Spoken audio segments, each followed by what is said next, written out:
성경에서 여러 구절이 있지만 예수님의 생애와 우리의 생애를 딱 결합시키는 아주 정확한 연결을 해준 성경 구절을 하나 찾는다면 저는 요한 1서 2장 6절을 소개하고 싶습니다. 그 말씀은 그의 안에, 예수님 안에 산다고 하는 자는, 예수 믿고 예수님 안에 거하고 예수님과 더불어 산다, 그렇게 우리 고백하지요. 그의 안에 산다고 하는 자는 그가 예수님이 행하시는 대로 자기도 행할지니라. 예수님이 행하시는 대로 자기도 행할지니라. 여기 행한다 하는 것은 페리파테오란 단어인데요, 걸어간다 그런 뜻입니다. 다닌다, 걸어간다, 행한다. 예수님이 걸어가시는 대로 그 길을 따라간다, 동행한다, 그렇게 말할 수 있어요. 그리스도인들은 예수님 행하는 그대로 간다는 얘기입니다. 그게 진짜란 얘기죠. 찬송가 430장을 생각하게 됐어요. 주와 같이 길 가는 것 즐거운 일 아닌가. 우리 주님 걸어가신 발자취를 밟겠네. 다른 것을 따라가는 게 아니라 주님이 가신 발자취를 밟고 가는 것입니다. 똑같이 한 걸음 한 걸음 주와 함께 날마다 날마다 우리 걸어가리. 이러한 주님이 가시는, 주님이 걸어가시는, 주님이 다니시는 그 길을 우리가 보고 따라가는 것, 그게 신앙생활이고 거기에서 모든 회복이 일어납니다. 오늘 보니까 35절에 또 이튿날 요한이 자기 제자 중 두 사람과 함께 섰다가, 여기 또 이튿날 그랬거든요. 그 전에 보면은 29절에 보면은 이튿날 요한이 예수께서 자기에게 나오심을 보고 이르되 보라 세상 죄를 지고 가는 하나님의 어린 양이로다 그랬습니다. 거기서 말하는 이튿날, 그것은 예루살렘에서 요한이 그리스도인가, 왜 이렇게 세례운동하면서 모든 전국을 흔들어 놓나, 그래서 조사관들이 파송돼서 질문합니다. 그때 분명히 얘기했죠. 난 그리스도가 아니다. 우리 주님 그리스도가 이미 오셨다. 그게 그 얘기, 나는 아니다. 그리고 그 다음날 예수님께서 40일 광야 시험 마치고 요한에게 다가오실 때 너무나 놀라서 감격해서 보라 세상 죄를 지고 가는 하나님의 어린 양이다 그랬습니다. 그 고백을 하고 예수님을 만나고 났더니 그 하루 종일 예수님 생각으로 가득했던 것 같아요. 정말 여러분 볼만한 거 봐야 되지 않습니까? 뭐 대단한 운동 경기, 뭐 수십만 명 모여서 열광했던 정말 게임 같은 거를 보고 환호하고 돌아오면 하루 종일 그 영향이 있죠. 영광스러운 현장에 있었던 체험. 예수님이라고 하는 분은 성령의 기름 부음이 충만히 임한, 역사에 유례가 없는 그런 성령이 충만한 사람 한번 보기를 우리는 얼마나 소원합니까? 하나님의 형상으로 지음받아서 그 형상의 영광이 극대화된, 그 자유함이 극대화되고 위엄과 아름다움과 그 모든 걸음걸이 자태가 하나님의 형상의 영광으로 번뜩이는, 그 깊이가 측량할 수 없는, 생수가 출렁출렁 솟구쳐 나오는 그런 정말 하나님 본래 만드셨던 그 영광스러운 모습을 본다는 것 자체가 우리에게는 충격입니다. 도토리 키재기 하며 살다가 진짜 내가 어떤 존재일 수 있고 내가 구원받아서 어떻게 부활할 수 있는가를 보고 나면 평생에 완전히 세계관이 뒤집히죠. 바로 그 주님을 요한이 본 겁니다. 보라 이 감격한 거예요. 그냥 정상적으로 말을 할 수가 없어서 보라, 세상 죄를 지고 가는 하나님의 어린 양이다. 하루 종일 그 주님을 생각했는데 오늘 35절에 또 이튿날 그랬어요. 그 다음 날입니다. 오전부터 아마 서서 말씀을 전하고 예수님을 전하고 있는데 놀라운 일이 또 하나 생겼습니다. 또 이튿날 요한이 자기 제자 중 2사람과 함께 섰다가, 그 전날에는 무리들에게 하나님의 어린 양을 소개했는데 이날에는 제자들이 2사람이 딱 붙어 있었어요. 요한은 제자가 많았습니다.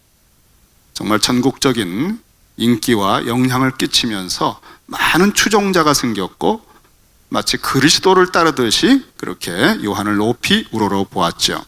그 중에 2 제자가 같이 있을 때였는데 요한의 눈앞에 놀라운 광경이 벌어졌습니다. 36절에 보니까 예수께서 거니시는 거예요. 그 하루 전에는 예수께서 다가오셔서 아마 몇 마디 대화도 했지 않을까 생각을 하는데 오늘은 예수께서 거니시는 겁니다. 그 거니신다는 것이 걸어간다, 돌아다니다, 행하다, 페리파테오란 단어예요. 예수께서 거니심을 보고 정말 볼만한 것 중에 최고를 또 보게 된 겁니다. 29절에서는 예수께서 나오심을 보고 했는데 블레포란 단어 썼는데 여기서는 하루 종일 주님을 설레이는 마음으로 묵상하고 몇 마디 대화했던 그런 기억들이 막 사무쳐서 잠도 거의 설칠 만큼 했는데 또 주님이 거니시고 계시는 거예요. 그 주님을 보고, 거니심을 보고란 단어에 접두어를 붙였어요. 엠블레포, 깊이 응시하는 겁니다. 그냥 본 것이 아니에요. 경황이 엄치 보는 것이 아니라 깊이 응시하는 거예요. 주님을 사모하고 주의 영광 앞에 압도당하며 떨리는 가슴으로 그 거니시는 모습 하나하나에 모든 마음이 쏠렸습니다. 정말 우리가 주님을 앞에 모시고 계시다, 그리고 배운다 할 때 이런 상태가 될 거예요. 어쩌면 더 가까이 오시면 아마 우리가 거의 기절한 듯이 쓰러질 겁니다. 예수의 거니심을 보고 말하되, 곁에 여러분 제자 2명이 있었거든요. 이제는 제자들에게 말하는 겁니다. 보라, 예수를 보고 있으면, 그 영광스러운 주님을 직면하고 있으면 모든 정서와 의지가 막 용암처럼 녹아버릴 것 같고 가슴이 뛰니까 그냥 정상적인 어법이 안 돼요. 감탄사가 나오는 거예요. 어제도 감탄사, 오늘도 감탄사. 보라, 하나님의 어린 양이로다. 많은 사람을 향해서가 아니라 2사람 제자에게 말한 것입니다. 요한에게 보여진 예수님의 거니심, 그것은 무엇일까요? 예수의 거니심 속에서 그는 무엇을 보았기에 이렇게 막 설레는 마음으로 감격하고 감탄하면서 말했을까요? 딱 2번 나왔어요. 사실은 어제 또 오늘 또 이 이틀에 걸쳐서 그는 예수님을 하나님의 어린 양이라고 표현했습니다. 요한복음 전체, 신약 전체에서 딱 이 2곳에만 나옵니다. 그 제자들의 이름은, 한 사람은 안드레입니다. 또 한 사람은 이름을 쓰지 않았지만 요한복음을 쓴 요한입니다. 요한은 이때 자기가 가장 높이 여기고 있었던 스승 세례 요한의 입을 통해서 예수라고 하는 분이 하나님의 어린 양이라고 하는 것을 들었습니다. 2번을 반복해서, 그 전에 사실은 이분은 성령으로 세례 주시는 분이다, 나보다 앞선 분이다, 하나님의 아들이다, 여러 가지 증거를 선생님으로부터 들었지만 2번을 반복하면서 감격해서 어쩔 줄 몰라 하면서 이 대스승, 전국에서 가장 영적으로 탁월한 세례 요한이 그렇게 자기를 숙이면서 나는 그의 신발끈 풀만한 자격도 없나라고 낮추면서 높여준 그 예수님, 그분이 하나님의 어린 양이라고 한 것이 뇌리에 꽉 박혔을 거예요. 그래서 여러분, 요한복음에는요, 요한이 요한복음을 쓸 때 성령께서 세례 요한을 통해서 예수님이 세상 죄를 지고 가는 하나님의 어린 양이라고 했더니 강조하며 반복했던 예수님에 대한 해석이 모든 것을 해석하는 렌즈가 되어서 요한복음에서는 특별하게 예수님의 십자가의 죽음을 묘사할 때 다른 복음서에 없는데, 유월절 어린 양, 우리를 죄에서 사망과 죄의 권세로부터 건져주는 그 죽임을 당하시는, 피를 흘리시는 유월절 어린 양으로 묘사하는 거예요. 최초의 유월절 행사를 출애굽기 12장에서 묘사할 때 유월절 어린 양을 먹을 때는 그 뼈를 꺾지 말라 그랬어요. 하나도 상하지 말게 해라. 이것은 대대로 지켜라. 여러분, 그것은 한 사건, 예수님의 십자가의 죽음에서 일찍 다 이 뼈를 꺾어서 일찍 죽게 합니다. 왜냐하면 안식일에 시체를 걸어놓지 않으려고 유대인들이 얼마나 극성스럽게 요구하는지요. 그래서 다 이 다리뼈를 쳐서 숨을 더 이상 못 쉬고 해서 일찍 죽게 합니다. 그런데 예수님에게 와서 확인하는데 이미 임종하신 거예요. 주님은 큰 소리를 지르시고 스스로 임종하셨습니다. 다 이루셨거든요. 참 특이한 죽음을 하신 걸 확인하고, 아니 진짜 임종했나? 그러고 창으로 찔러서 물과 피가 나왔다. 그래서 뼈를 하나도 상하지 않게 했다고 하면서 요한은 이것이 바로 출애굽기 12장 유월절 양을 다루는 규례의 말씀이 성취된 것이다, 요한복음에만 나와요. 그리고 유월절을 매번 거듭거듭 강조를 합니다. 이것은 세례 요한에게 들었던 세상 죄를 지고 가는 하나님의 어린 양, 그리고 그 양들은 또 도수장으로 끌려가는 양, 이사야 53장, 또 모리아산에 올라갈 때 하나님이 예비하신 양, 그 모든 것들이 다 예수님 안에서 완성이 된 겁니다. 아주 중요한 표현이죠. 세상 죄를 지고 가는 하나님의 어린 양이다. 그 세상 죄 속에는 여러분의 죄가 있습니다. 예수님은 여러분의 죄를 짊어지고 십자가에 가신 거예요. 요한은 예수의 건의심을 볼 때 예수의 건의심 속에서 많은 것을 깊이 응시하게 되었습니다. 그는 하루 전에 보았던 예수님보다 더 놀라운 차원의 예수님의 영광을 확인합니다. 건의시거든요. 다가오시는 게 아니라 건의시는 거예요. 그것은 첫째로 예수님께서는 성령의 기름 부음을 받고 성령 충만하셔서 성령님의 인도를, 오직 성령의 인도를 받고 다니시는 모습을 보여주신 겁니다. 우리는 그걸 봐야 돼요. 성령이 충만하여 가장 먼저 이끄신 곳이 광야 40일이에요. 성령님은 정말 한치의 오차도 없이 우리 인생의 세월을 낭비하지 않고 하나님의 뜻대로만 갈 수 있게 분별하고 인도하시는데, 바로 그렇게 거니시는 분이 등장한 겁니다. 와, 여러분, 정말 시간 관리 잘하는 사람, 자기 관리 잘하는 사람, 그래서 조금도 뭐 군살이 없고 정말 완벽하게 인생 관리를 하는 어떤 철저한 사람을 만나면요, 여러분 기가 죽기도 하지만 거의 충격받아요. 그리고 돌아와서 나도 뭘 좀 해봐야 되겠다는 그런 게 막 생겨요. 예수님은 그런 정도가 아니에요. 성령이 충만하셔서 성령의 인도를 받아 한 걸음도 낭비 없이 하나님의 뜻대로만 걸어가시고 다니시고 거니시는 분을 만난 겁니다. 우리는 서로에게 그런 모습을 보여주는 게 필요해요.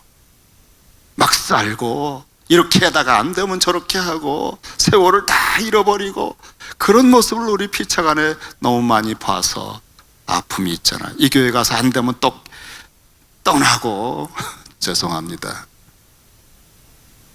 수틀면 한번 또 싸우고 우리는 너무 많은 실패를 했어요.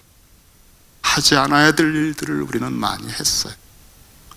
성령에 충만하여 하나님의 뜻대로만 한 걸음 한 걸음 주님의 발자국만 따라가야 되는데 그런 영광스러우신 주님을 응시하고 본 적이 없어서 그 은혜를 받아본 적이 없어서 그저 이렇게 저렇게 갈짓자로 목자 없는 양처럼 유리하며 고생하며 오랜 세월을 살아왔습니다. 요한은 놀라운 분을 보고 있는 거예요. 거니시는 예수, 응시하면서 많은 생각이 요한에게 지금 정리가 됩니다. 예수의 거니심을 보고 뭘 봤을까요? 그것은 그냥 다니는 게 아니에요. 세상 죄를 지고 가는 하나님의 사명을 받은 어린 양으로 거니는 겁니다. 한 걸음도 한마디도 허투루 하지 않습니다. 쓸데없이 하지 않습니다. 그 거니시는 목표가 뚜렷합니다.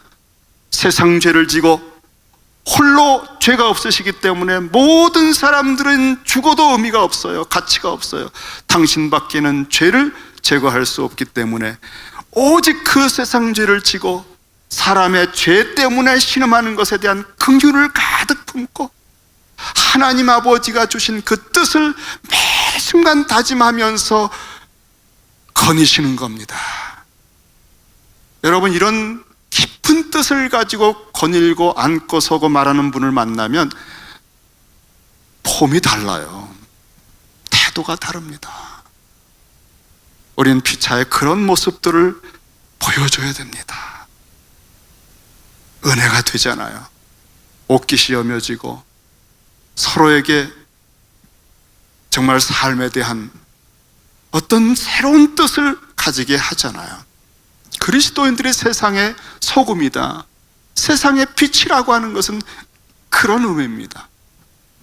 우리가 예수의 영광을 보고 그의 거니심을 보고 한 걸음씩 따라가는 이 삶을 회복하지 않으면 우리는 다 찌끄러기고 맛을 잃은 소금처럼 밟히는 겁니다.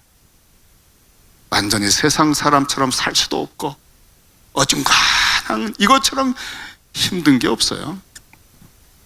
성령에 충만하셔서 죄를 대신 지고, 내 죄도 아닌데 여러분 내가 뭐 이런 취급을 받나, 이런 거 아닙니다. 그 죄인들이 받는 저주와 진노와 벌거벗겨 못 박히는 수치를 다 뒤집어 쓰시고 우리가 당할 걸 뒤집어 쓰시고 아무 억울한 거 말씀하지 않고 저들을 용서하소서 십자가에서. 이 거니시는 거는 그래서 목표가 십자가입니다. 매 순간 주님은 십자가를 생각하셨어요. 예루살렘을 향하여 가고 계신 그 거니시는 모습, 세상 죄를 지고 가는 이런 삶의 모습, 도수장으로 가고 있는 하나님이 예비하신 이 모습을 요한이 응시하게 된 겁니다. 요한이 예수의 거니심을 보았을 때 그것은 사실은 요한이 다 못 본 것이 있어요. 아마 요한의 제자, 세례 요한의 제자 요한이 비로소 요한복음에서 기록을 해줬습니다. 그것은 창세전에 하나님의 아버지의 계획과 뜻, 인간의 죄를 회복하는 문제를 가지고 죽임을 당하는 어린 양으로 보냄을 받으셔서 성육신 하신 다음에 십자가에서 죽으시고 부활하셔서 하나님 아버지께 다시 돌아가시는 이 거대한 구원의 역사에 장엄하고도 심오한 드라마 속에 이 모든 것을 성취하시는 그런 거니심이라고 하는 것을 나중에 요한은 알게 된 거예요. 세례 요한은 그 거니심, 이 어마어마한 무게와 깊이를 가진 거니심의 한 단편이지만 그날 뭔가를 느낀 겁니다. 이 예수의 건의심, 그것은 공생애거든요. 그 주님 예수 한 분의 건의심 속에 우리의 문제가 해결되고 죽었던 것도 살아나게 되는 건데, 그 예수의 건의심을 그날 깊이 응시하면서 그는 몇 가지 중요한 결단을 하게 됐어요. 이 위대한 구속의 드라마를 가시는 이 건의심 속에 동참하는 것만이 사는 길이구나. 그리고 나는 이 길을 준비하려고 하나님이 보내셨고 살아왔다. 그런데 드디어 이분이 등장하여 공생애를 거닐고 계시니 나의 몫은 끝났다. 나를 이렇게 추종하고 나를 높이 여기는 제자들에게 이제는 저분을 따라가라. 마치 너무나 나를 좋아하기 때문에 팔다리 잘리는 것 같은 섭섭함과 아픔이 있지만, 이제는 이 제자들을 공생애에 거니시는 예수께 드려야 되겠구나. 이제는 예수님의 제자가 필요한데 내가 기른 제자보다 더 준비가 된 제자가 어디 있으랴. 이런 생각들이 그날 예수의 건의심을 보면서 자기가 거닐어 왔던 삶의 한계를 마감할 때가 된 걸 알았고, 자기를 쫓아왔던 제자들에게 이제는 저분을 쫓아 저분의 위대한 건의심의 드라마 속의 한 몫을 맡아서 동참해야만 너희가 산다 하는 그 얘기를 그날 한 것입니다. 보라, 하나님의 어린 양이다. 저분이야. 말로 이 말이 얼마나 간곡했는지 몰라요. 자기의 전생의 사명을 다 실어서, 무게를 실어서 이 두 제자에게 권고한 겁니다. 여러분, 우리가 예수를 소개할 때 그냥 믿어도 되고 안 믿어도 돼요, 이런 소개를 하는 거 아니잖아요. 예수님이 모든 것이잖아요. 이런 증인의 음성을 듣고 두 제자가 그의 이 말을 듣고 예수를 따르거늘. 우리 인생의 가장 중요한 결정, 전환점, 복음을 듣고 예수를 따르는 순간. 하지만 예수를 뒤쫓아가면서 그들은 굉장히 지금 긴장하고 있어요. 왜냐하면 스승 세례 요한이 너무나 예수님을 높였기 때문에, 그는 사람 정도가 아니라 하나님이시고 자기는 신발끈도 풀 수 없는 너무나 어마어마한 존재이기 때문에 뒤를 쫓아서 따라가면서도 우리 같은 인생을 받아주실까?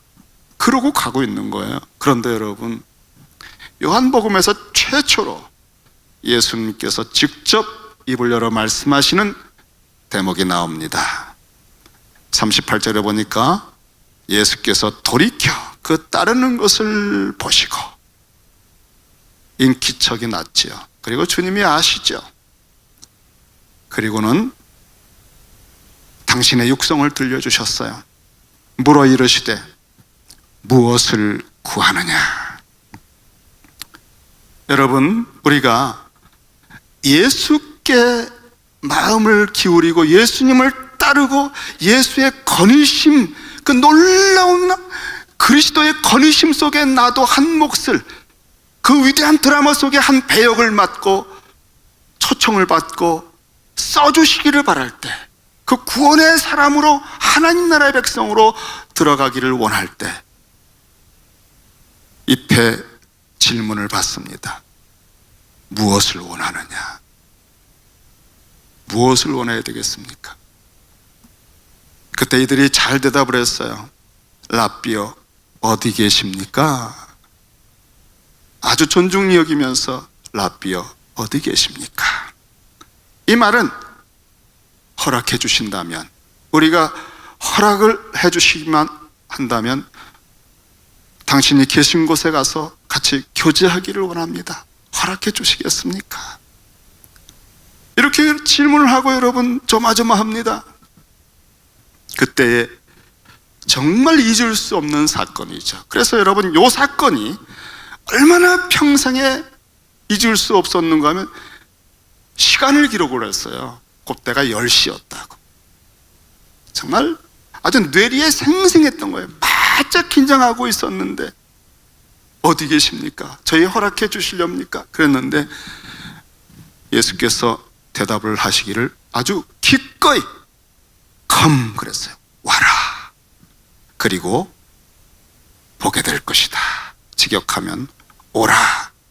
그러면 내가 어디 있는지 보게 될 것이다. 그리고 나하고 교제할 수 있게 될 것이다. 와, 여러분, 이번 40일간 정말 특별한 감동을 제가 받아서 함께 기도하기를 부탁을 드렸습니다. 주님께 구하면 주님은 뜻밖의 좋은 것을 주십니다.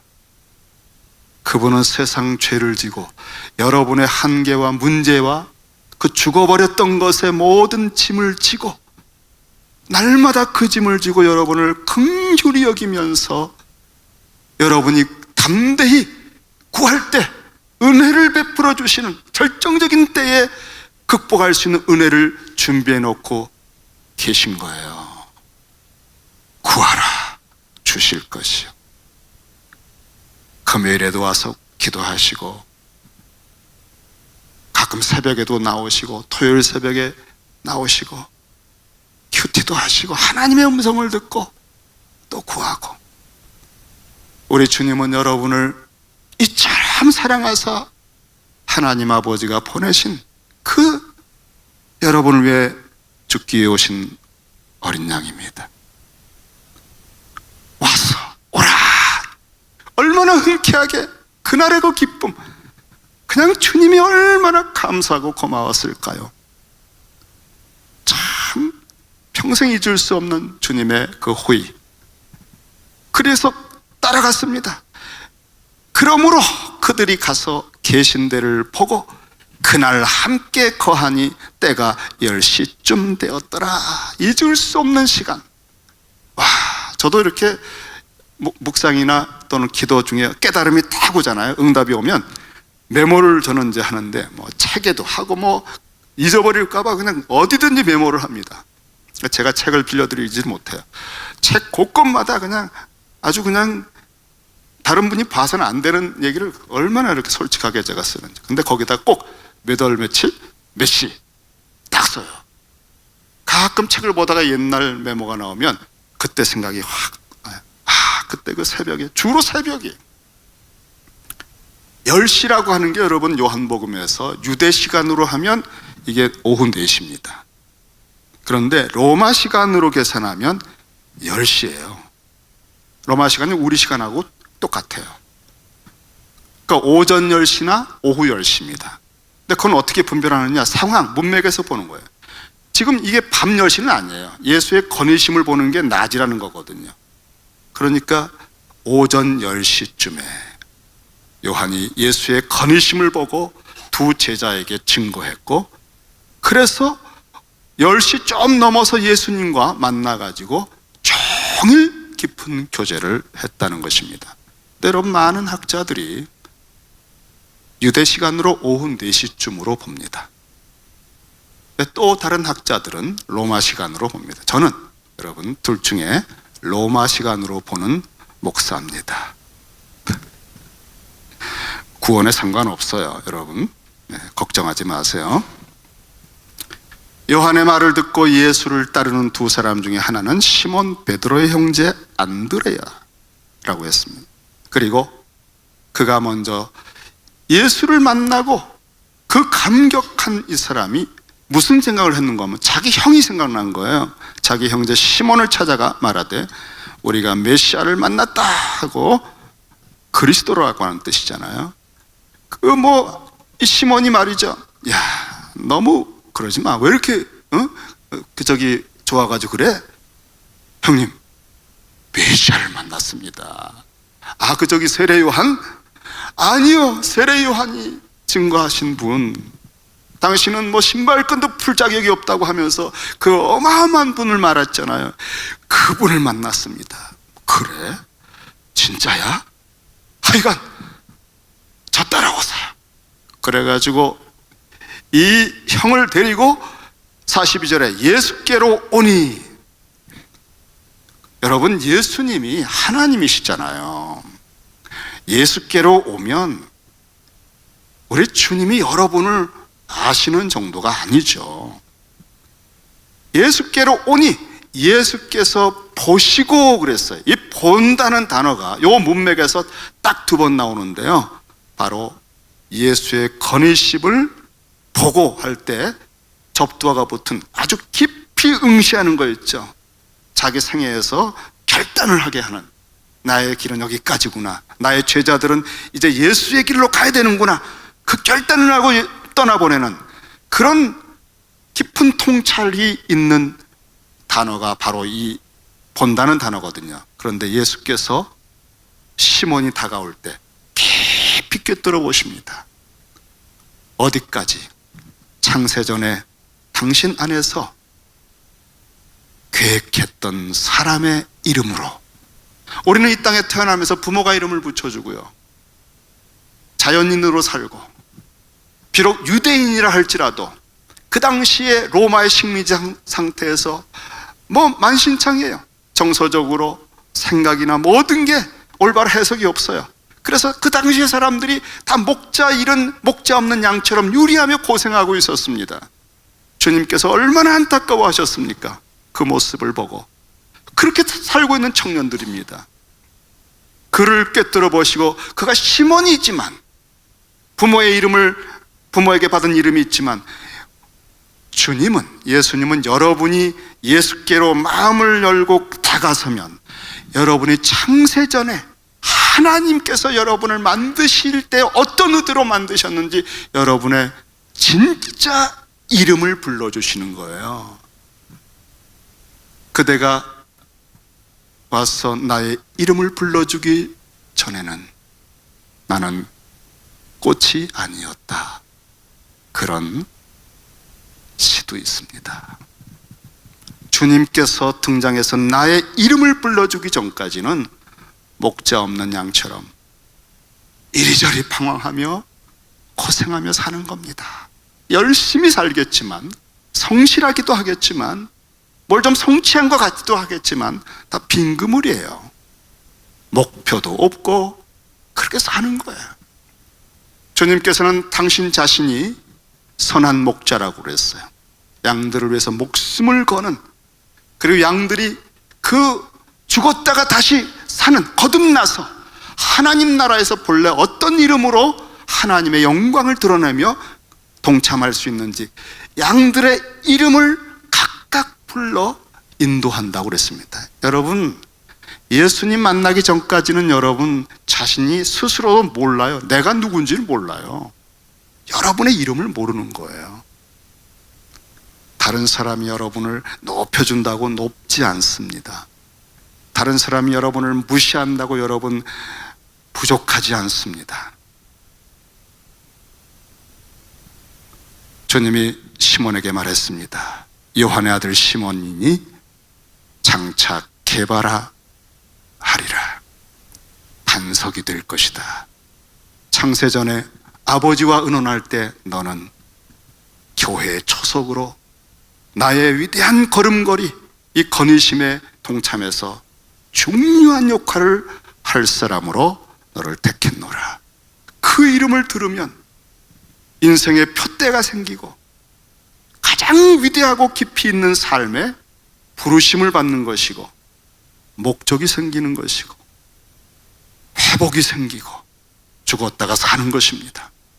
여러분, 예수께 가면, 예수께 구하면, 예수님 안에 거하면 여러분에게서 심의하던 거, 방황하던 거, 사람들에게 받은 아픔들, 이런 것들이 얼마나 어리석고 혼돈스러운 것인가가 순식간에 폭로가 돼요.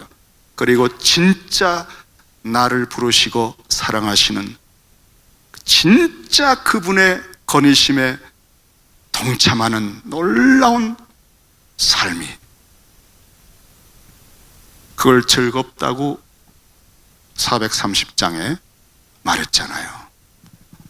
주와 같이 길 가는 것 즐거운 일 아닌가. 즐거운 것 중에 가장 즐거운 것, 가장 희락이 있고 의미가 있는 것, 예수의 건의심에 동참하는 것, 그에게 기도하는 것, 그가 나에게 응답하는 것. 저는 이번 40일 동안 여러분이 잃어버린 것을 다 회복하고 죽었던 것도 살아나는, 그래서 마지막 날 부활절에 그러한 참된 감격의 예배를 하나님 앞에 드리게 되게 되시기를 바랍니다. 기도합시다.